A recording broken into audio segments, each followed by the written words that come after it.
Welcome back to Coffee and Conversation. And yes, I actually have coffee today. The real black cat is in the kitchen in his cat tree staring out the window because we've had two really good days. It's been up in the high 50s, low 60s. And as I mentioned yesterday, this is after a low last week of 8 degrees. So Audie is thrilled. The problem with this, and there is a problem, is once a year, Audie goes on a walkabout. I will just let him out his usual. It's like, you come back in 20 minutes, and he's like, yep, Mom, sure. And he doesn't. His last walkabout lasted 27 hours, and that's the longest he's ever done. Scared the crap out of me. The thing is, when the weather gets good, he wants to go out and explore and play and do whatever cats do, and I get that. And I wouldn't mind if the 20 minutes stretched to 2-3 hours even. But when he's gone for longer than a day, I do get very, very worried. Now, he only does this once a year, but he does it once a year, regular as clockwork. And the trigger for him seems to be the coming of the good weather. So, I don't know if I've shown you this before. This is a little flasher. I'll get it turned on. Come on, let's get you. Here we go. Can you see that? It's hard to see in the light, but believe me, in the dark, this thing shows up like you wouldn't believe. It's tiny, as you can see. I can clip it on his collar, and it's high visibility for a little cat. When it gets to be warm like this at the beginning of the year, I end up clipping 2 of them on his collar. I turn them both on because I never know when the actual walkabout is going to take place. The last time, the 27-hour walkabout, I was at least prepared for it. I had 2 flashers on his collar. I keep new batteries in them this time of year, so that, I won't get caught by surprise. And 27 hours, 1 flasher, the batteries were just done for, but the other was sort of still blinking feebly, but it was still blinking, which is a good thing. I just need them to work long enough to get him through the night that he spends outdoors, because he's a black cat, and I want him to be very, very visible so that there's no question of, oh, gee, I'm sorry I ran over your cat. I didn't see him. Because unfortunately, there are times when he'll walk out into the middle of the road and just sit there. He's a strange little guy. So, I am preparing for the walkabout. I know it's in his head because usually I can spot the behaviors, like sitting in the front window and staring longingly at the great outdoors. So that's my Audie news. That's what's going on in his life. Obviously, I will let you know the next time he takes a walkabout, mostly because it's such a traumatic experience for me. And yeah, I will be reaching out for solace and comfort when that day comes. But right now, he's indoors, he's safe, and the great outdoors is separated by the window. So, when we come back, we are just going to get into stuff. It's a bit of a ramble, and it was inspired by a comment from one of our viewers. So, when we come back.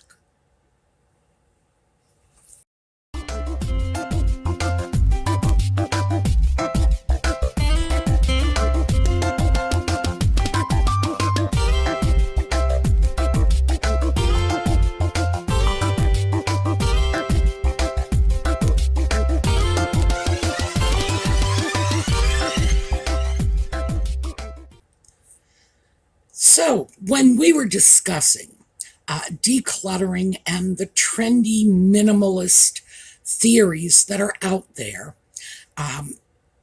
One of our viewers wrote in, and let me just share the entire comment with you. This comment was from a viewer who goes by @Lee. Dear Sue, love how you can find philosophical insight even in the mundane process of decluttering. Quick aside, if you think I can find philosophical insight in mundane things, just keep listening. As I see it, minimalism is one more example of how our culture is pressuring us in the direction of self-abnegation. We are constantly being made to second-guess everything we feel comfortable with. If something is convenient or works well, we are made to worry that it represents overprivilege. Our American washing machines, dishwashers, and indoor plumbing were once the best in the world. Now the aim seems to be, if it ain't broke, modify it so it works a little bit worse. Toilets use too much water, so we need to make the tanks smaller, so that now we need to flush 3 times in order for things to be sanitary. We're probably using more water than we did with a correctly sized tank, but the nuisance of it, and the fact that we are now aware of how much water goes into flushing, is somehow seen as making us holy. There is a hair shirt mentality leading today's society forward. So before we go any further with this, I thought maybe we should talk about this whole self-abnegation concept.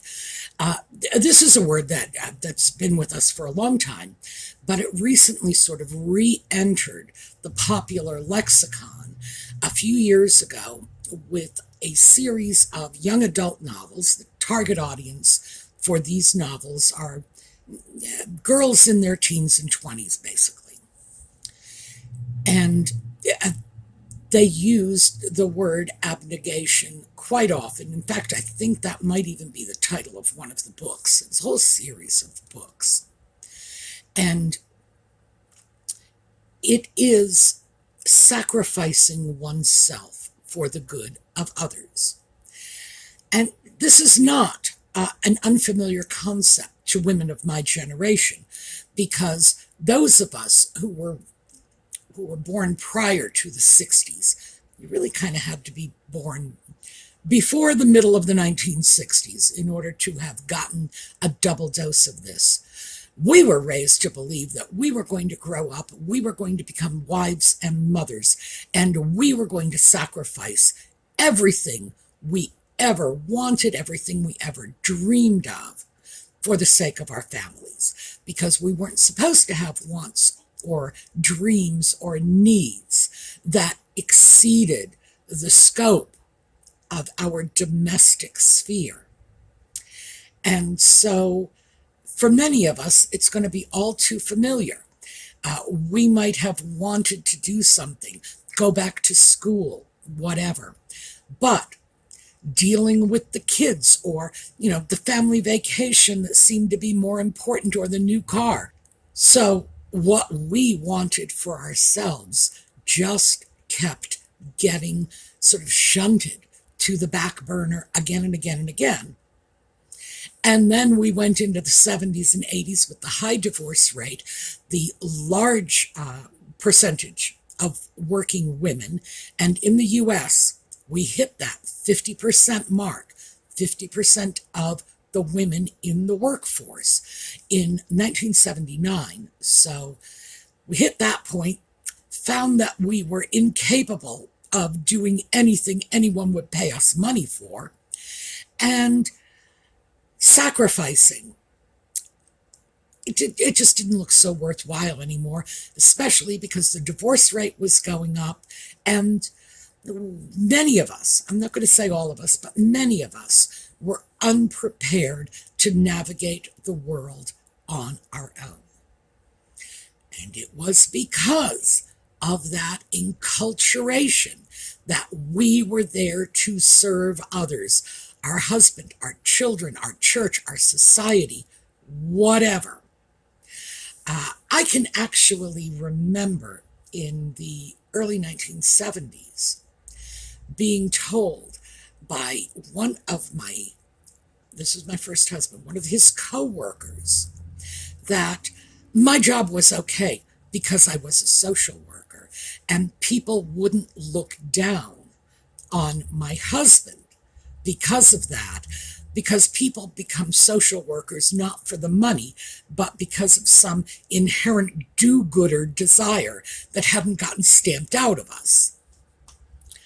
That stayed with me for a very, very long time because I realized that what he was saying is if I had chosen to become an advertising executive, people would have looked down on my husband because I was pursuing a business career and it would have been a threat to my husband, to the marriage, to society.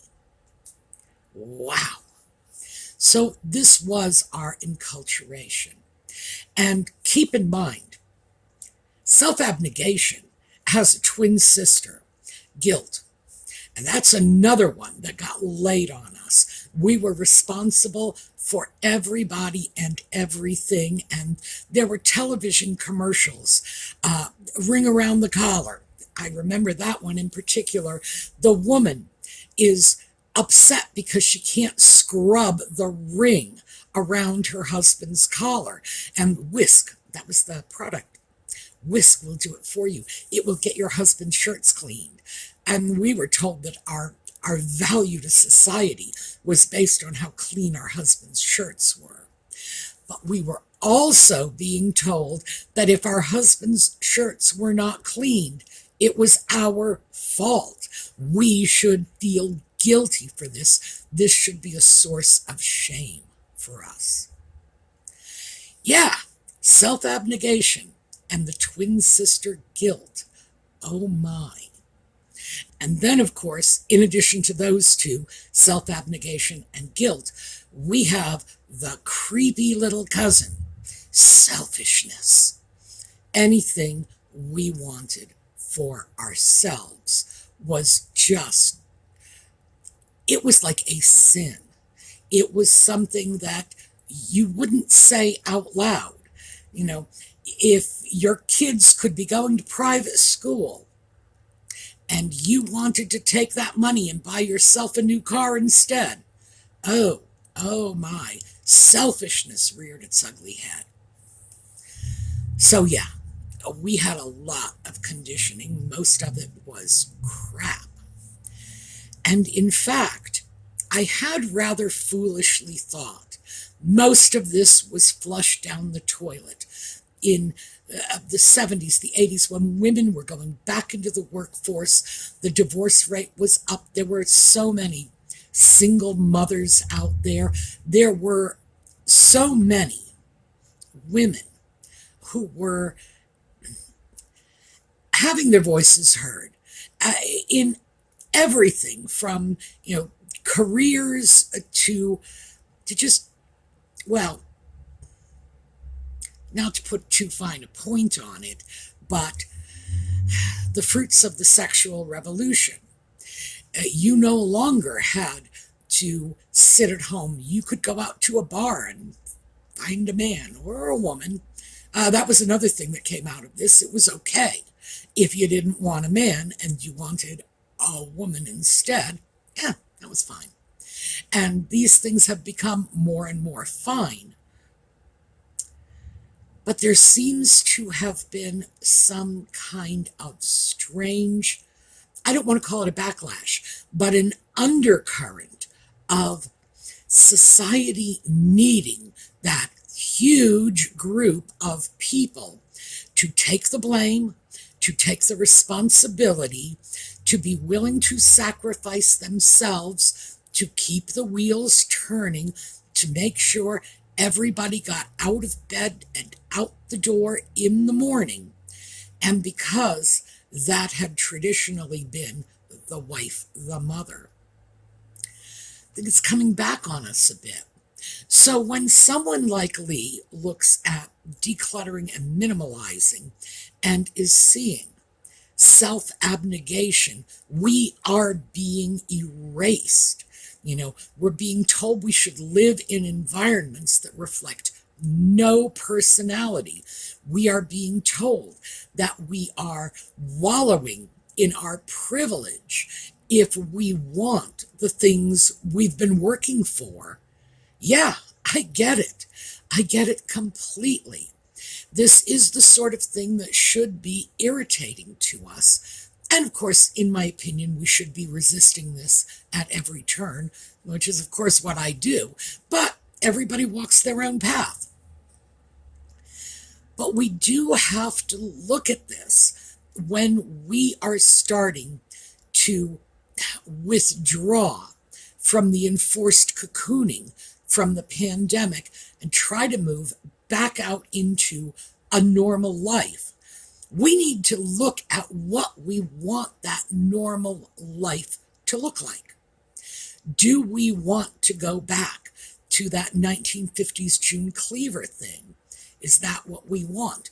Do we want to move into a sterile world where we're not allowed to show our personality, where we are made to feel guilty for, whatever luxuries we have?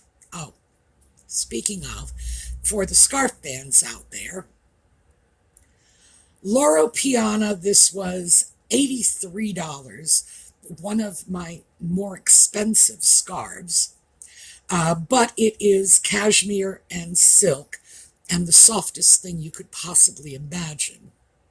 And of course, this came to mind, thinking of being made to feel guilty for the things that we have. I experience quite a lot of that because I like designer scarves. Now, you all know I pay next to nothing for most of these. This was an exception, and it's so worth it. But still, this is my luxury. I don't have a lot of other luxuries. Micah, I can't believe I am attempting to justify this to you. And I know you are people who are not going to condemn me for this. And still, here I am justifying. So I don't have a lot of luxuries. I should be able to keep this. That is what I find myself doing these days, looking at the things that I have that are luxuries and feeling that I need to defend them, that I need to justify them. Well, why? Why should this be the case? I envy the young kids, the kids that are growing up with social media and that whole keeping up with the Kardashians and the online influencers, because they are embracing their love of goodies. They'll come out, it's like, I got a Gucci bag, no. Meanwhile, I'm like, it's my only little vice, leave me alone, let me keep it. They're much more comfortable with their self-indulgence than I am.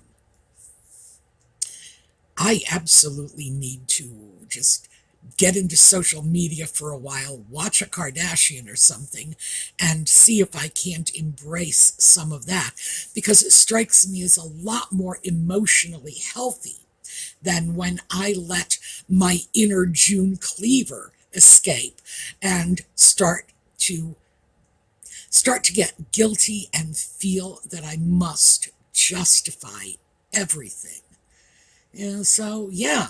I mean, the thing is, you can really see it. I can really see it, and I'm laughing about it because I had absolutely no intention of spilling that privilege guilt into this video, but it just snuck out all the same because it's become so much a part of our thinking. So we've been told, and by we, I mean my generation, the boomers, we've been told that we were responsible for destroying the planet. I listen to anybody and they'll say, well, it was that generation, look what they did. Really? That generation wasn't complaining quite so much when they were young, when they were, growing up. in our nice suburban homes, benefiting from the technological advances that we created in the wake of the Second World War. Oh no, it was fine then. And they're fine with their cell phones, even though that's part of the technological advances that our generation sponsored.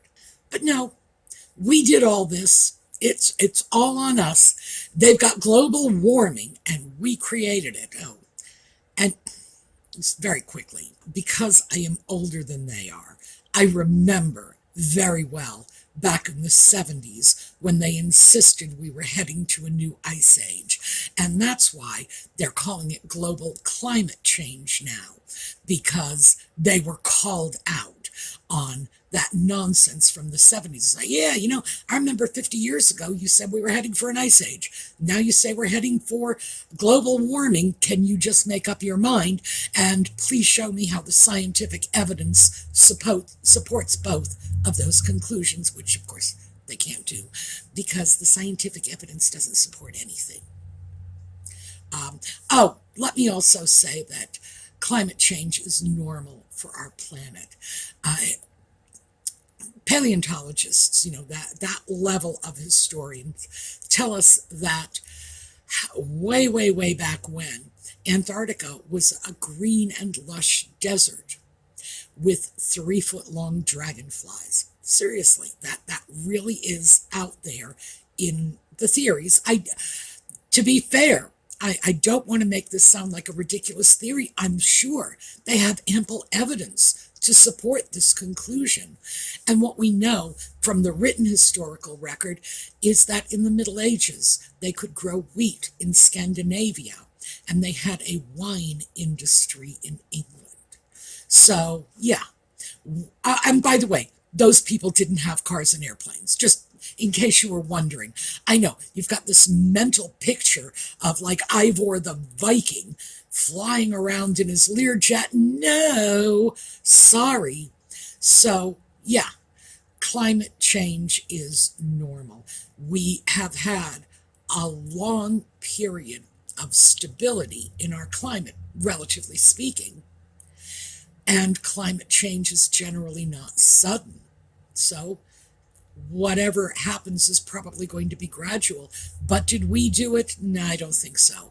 If we didn't do it then, please tell me how we're doing it now. All right, enough preaching. But we have been told that we are the ones who are responsible for the deforestation, and we are the ones that are responsible for the rising sea levels and the melting glaciers, and our whole generation is being made to take the blame for this when, in fact, I have not seen a shred of scientific evidence that actually indicates anything that's going on in the world is outside of the realm of normal climatic change. But we get to be made to feel guilty for it. You destroyed the earth. And we're sitting around saying, yeah, well, we destroyed the earth. I better recycle this can.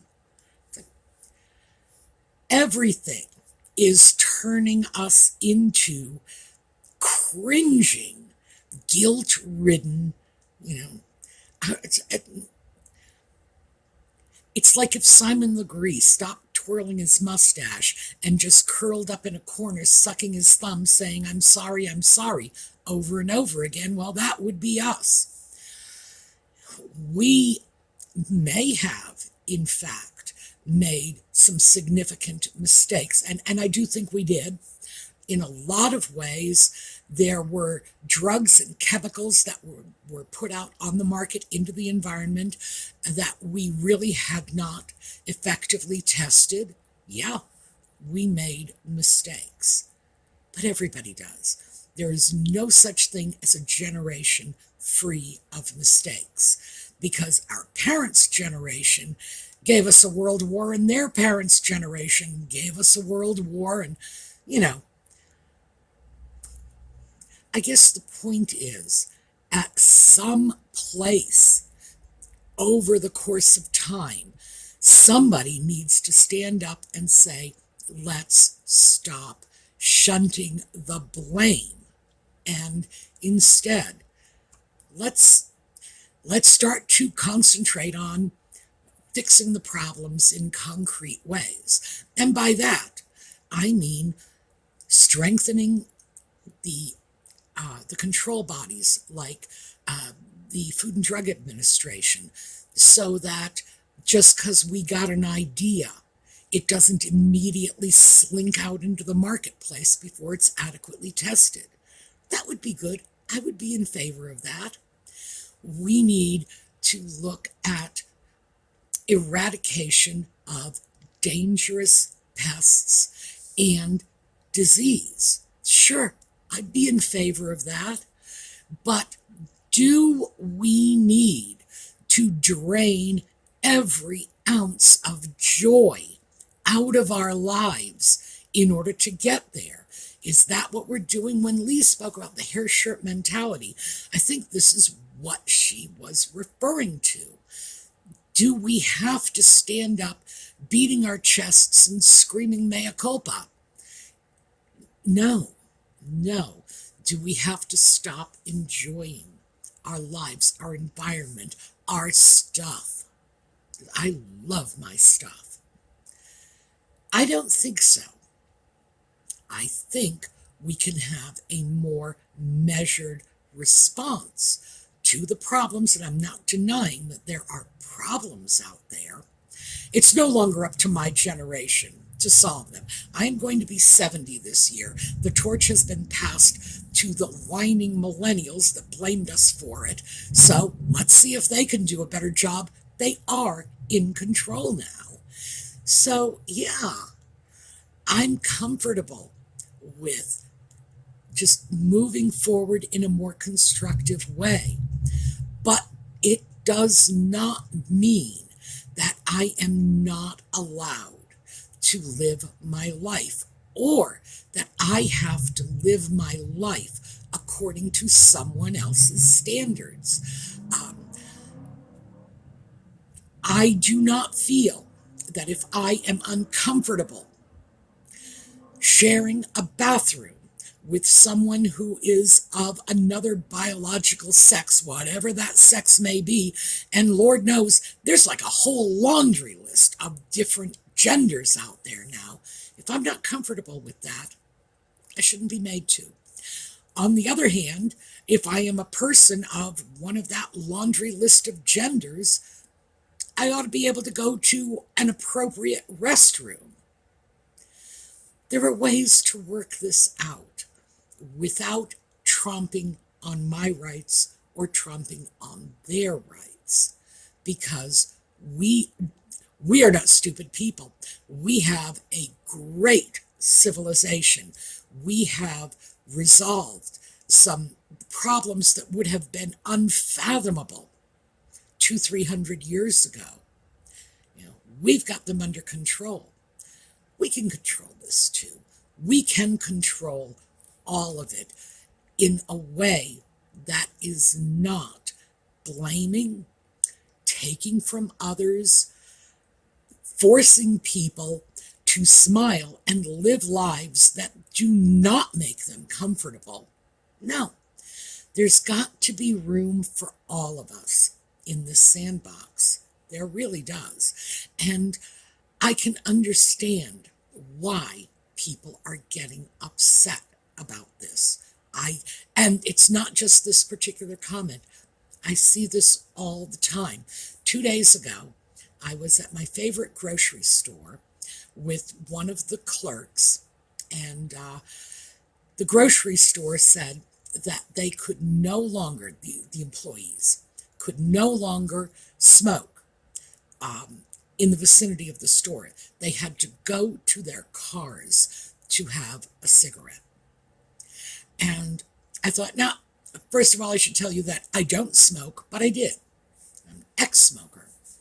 And one of the reasons I struck up an acquaintance with this woman in particular is she would go out for a cigarette and I would enjoy the secondhand smoke. Is it okay to treat your employees like that? To say, yes, you may be doing something perfectly legal because there are no laws against smoking, It's not a criminal offense. You may be doing something perfectly legal, but I want you to go into your car and do it. I don't know. For me, that's crossing a line. That is moving this clerk from a position of reasonable comfort into a position of, like Harry Potter. I'll be in my bedroom, making no noise and pretending that I don't exist. And let's face it, none of us want that. So that is my rant for today. I'm not sure if it was a rant or a ramble. It was one of the two. Many of you commented about the slideshow last week. I'm gradually working on this because I've gotten so many gorgeous pet pictures from all of you. And over time, they will all find their way into slideshows. Frankly, I very much enjoy the pet slideshows, and so many of you have come back with positive comments about it that I'm pretty sure you do too. So yes, more are on the way. Meantime, we're going to take a look at one of our older slideshows. For those of you who stay with us for Just Chatting, that will be 8 o'clock this evening. And for the rest of you, I'll see you all next weekend. And in the meantime, have a terrific day.